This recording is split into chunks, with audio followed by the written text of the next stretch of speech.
Hello everyone, welcome back to the channel. Today, I'll guide you step by step on how to change who can see your private servers in the Roblox app using an Android phone. This is important for controlling your game privacy and who can join your servers easily. First, open the Roblox app on your Android device. Next, tap on the More icon located at the bottom right of the screen. Then, from the menu that appears, select Settings. After that, find and tap on Privacy and Content Restrictions. Now, click on Visibility and Private Servers.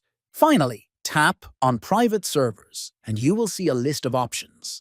Here, you can choose who is allowed to see your private servers by selecting the appropriate privacy setting. This controls whether your private servers are visible to everyone, friends, or only you. That's how you easily change who can see your private servers on Roblox Android app.